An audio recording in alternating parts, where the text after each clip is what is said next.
सब देखकर एक लीला याद आ गई श्री गुरु महाराज जी, पंचम पातशाही जी महाराज जी की, कि एक परिवार चरणों में उपस्थित हुआ। उनके सबसे छोटे बेटे की शादी थी, तो वह पगड़ी लेने गए थे। तो गुरु महाराज जी को विनय की गई कि स्वामी जी, इनकी शादी है, इस भगत जी की, तो आप पगड़ी दें। तो गुरु महाराज जी ने अंदर से एक पगड़ी मंगाई गई, उस भगत जी की तरफ उनको दी। उन भगत जी के साथ उनकी बड़ी बहन भी थी, जिसका भरा पूरा परिवार था।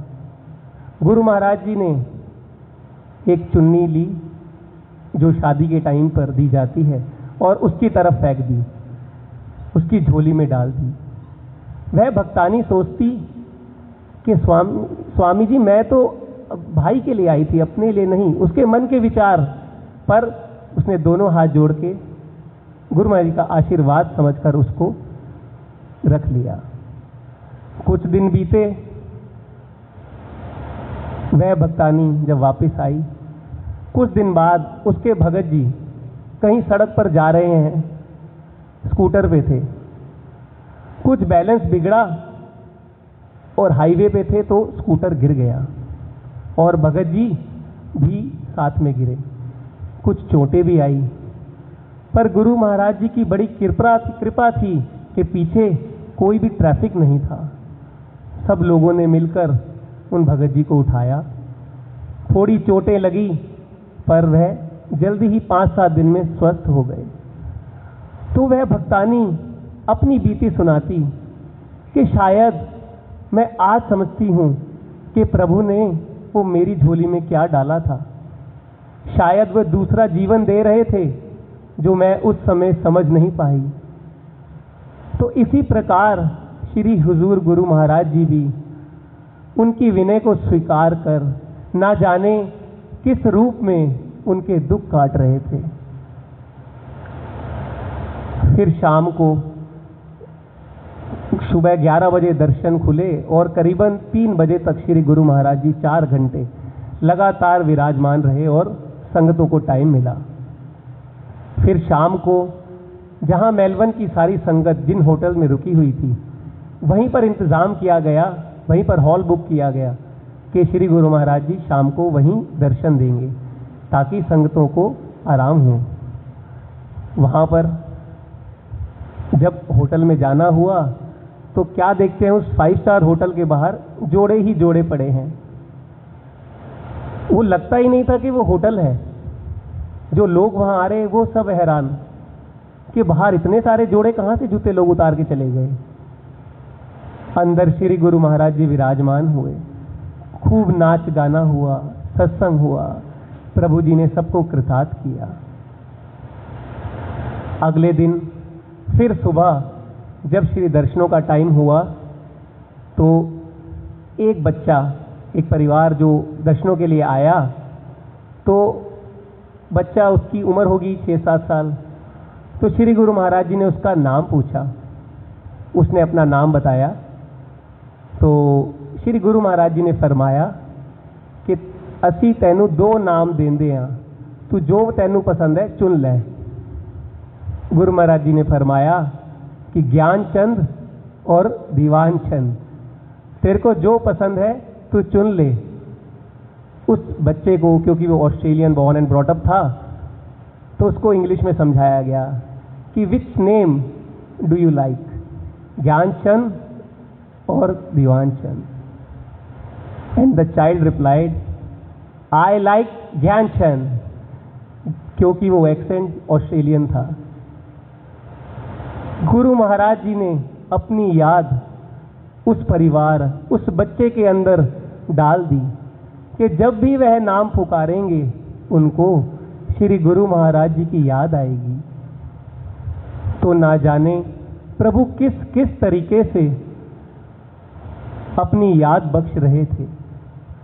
फिर समय शाम का आया, शाम को दर्शन खुले, सबने खूब आनंद लिया।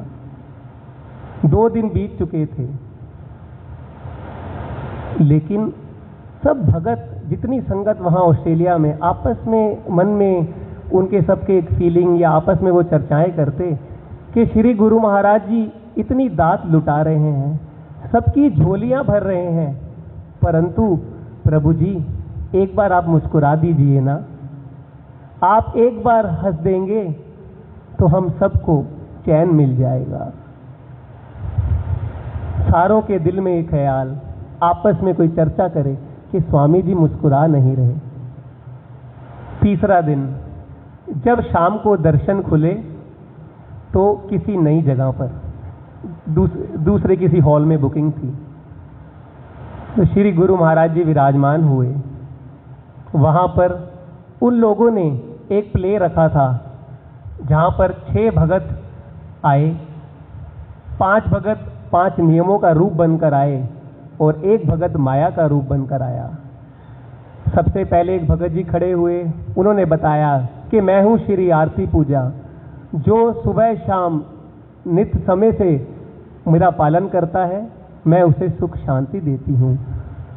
जैसे हर एक नियम अपनी महत्वता बताते, साथ साथ माया खड़ी होकर, जो भगत माया बनकर आए थे वह बताते कि मैं माया हूँ, मैं माया किस रूप में मैं भक्तों को रोकती हूँ। कभी कहती कि मैं किसी को फेसबुक पे लगा देती हूँ, कभी किसी को व्हाट्सएप पे लगा देती हूँ, कभी किसी को काम में फंसा देती हूँ, कभी कोई ध्यान पे बैठे तो उसको कहीं खुजली मचा देती हूँ, और अगर गलती से उसका ध्यान लग भी जाए तो मैं अपने ब्रह्मास्त्र नींद को भेज देती हूँ और फिर तो वो सो ही जाता है, ध्यान तो कर ही नहीं पाता। इस तरीके के तर्क वह माया दे रही थी, वह भक्त बोल रहे थे। तीसरा भगत की बारी आई सत्संग की, तो वह भूल गया दोहा जो याद करके आया था, तो श्री गुरु महाराज जी मुस्कुराए और उस दोहे को पूरा किया। प्रभु जी भी उस माया के तर्क सुन सुनकर मंद मंद मुस्कुरा रहे थे। सारे भगत सब संगत, क्योंकि वो तर्क हम सब की जिंदगी से ऐसे जुड़े हुए हैं कि जैसे सब फील कर रहे थे, यस ऐसा ही होता है। सब संगत मुस्कुराए थोड़ा थोड़ा। जैसे ही तीसरे चौथे नियम की बारी आई तो हमारे श्री गुरु महाराज जी भी अपनी हंसी रोक नहीं पाए और श्री गुरु महाराज जी ऐसे खिलखिलाकर हंसे कि 1 मिनट तक वो पूरा हॉल तालियों से जयकारों से गूंजता ही रहा और हमारे प्रभु मुस्कुराते रहे। रुमाल ढकते कभी अपने मुखारविंद पर, अपनी हंसी को रोकना चाहते पर रोक नहीं पाते। वह भगत फिर विनय करता, अगला माया का रूप बनाता, फिर गुरु महाराज जी हंस पड़ते। मानो ऐसा प्रतीत होता था कि गुरु महाराज जी वह सबकी विनय को सुनकर सबको कृतार्थ कर रहे हैं। वह भगत फिर विनय करता है कि जो माया रूपी था कि प्रभु हम आपके लिए अपनी जान भी लुटा सकते हैं, प्रभु हम आपके लिए अपनी जान भी लुटा सकते हैं, आप एक बार मुस्कुरा दीजिए, आपकी मुस्कुराहट के लिए हम खुद को भी मिटा सकते हैं। प्रभु जी ने दोहा सुना और फिर मुस्कुरा दिए, मानो रिमझिम बरसात खुशियों की हो रही थी। सब लोग उस पल सब दुख भूलकर प्रभु जी के उस आनंद में खोए हुए। एक भक्त विनय करता है कि प्रभु जितना देर मुझे अपनी पलक, आंखों की पलक बंद करके खोलने में समय लगता है, अगर उतनी देर भी आप मेरे हृदय में विराजमान हो जाएं तो मेरा रोम रोम खिल उठता है। सिर्फ वो चंद लम्हे मुझे इतना सुख देते हैं। तो वह नज़ारा जब श्री गुरु महाराज जी मुस्कुरा रहे थे, सब संगतें जी भर के उस अमृत को पी रही थी। फिर एक भगत आया, एक परिवार आया। वह भगत जी का परिवार था जिन्होंने ऑस्ट्रेलिया में सत्संग की सेवा शुरू करी थी। उनके भक्तानी और बेटा आया और बेटा स्वामी जी से विनय करता है कि how do you find Australia Swami ji, आपको ऑस्ट्रेलिया कैसा लगा? तो स्वामी जी ने फरमाया कि साडे महात्मा जी घूम आए ने, ਉਹਨਾਂ ਨੂੰ अच्छा लग्या, सानू भी अच्छा लग्या। अगले दिन प्रेमी महात्मा जी ने विनय की कि स्वामी जी आप भी कृपा करो, दृष्टि डालो इस पावन धरती पर। फिर प्रोग्राम बनाया गया, विनय स्वीकार हुई कि श्री गुरु महाराज जी बाहर जाएंगे थोड़ी देर के लिए। उस विनय स्वीकार करने का कारण, किसकी पुकार, किस धरती की पुकार, किस जीव की पुकार, यह सिर्फ प्रभु जी जानते हैं। निश्चय किया कि ऐसी जगह जाएंगे जहाँ पे समुद्र भी हो और पहाड़ भी। करीबन 50 मिनट का समय तय करके श्री गुरु महाराज जी एक स्थान पर पहुँचे। थोड़ा समय बीतने पर महात्मा जी विनय करते हैं कि स्वामी जी हुण असी काफ़ी आगे आ गए हाँ, हुण वापस चलिए। तो श्री गुरु महाराज जी फरमाते हैं कि नहीं, कोई स्थान ढूंढो, हम 2 मिनट चाय का भोग लगाएंगे। श्री गुरु महाराज जी ने फरमाया। तो वहीं से करीबन 1-2 किलोमीटर, हार्डली 2 मिनट की ड्राइव पर एक रेस्टोरेंट था। सारा कारवां वहाँ पहुँचा। तो भगत जन फटाफट भागकर अंदर गए और हॉल में तैयारी की कि चादर सफ़ेद बिछाई गई कि श्री गुरु महाराज जी कृपा करेंगे। वहीं पर जो ऑर्डर कर सकते थे, फ्राइज़, ब्रेड्स वगैरह ऑर्डर की गई। पर जब वो भगत बाहर आए तो श्री स्वामी जी ने फरमाया कि हम यहीं बाहर बरामदे में ही दर्शन देंगे। वहीं पर ही चेयर लगी। श्री गुरु महाराज जी चेयर पर विराजमान हुए और श्री गुरु महाराज जी ने सब भक्तों को, सब महात्मा जनों को वहीं बैठाया और बोला भजन सुनाओ। चाय का भोग लगा, सारा कार्यक्रम हुआ, 10 मिनट लगे। फिर श्री गुरु महाराज जी श्री कार में विराजमान हुए और श्री गुरु महाराज जी ने फरमाया कि इस रेस्टोरेंट का जो ओनर है उसको बुलाओ। तो वह जो ओनर था उसका नाम था टोनी, उसको बुलाया गया।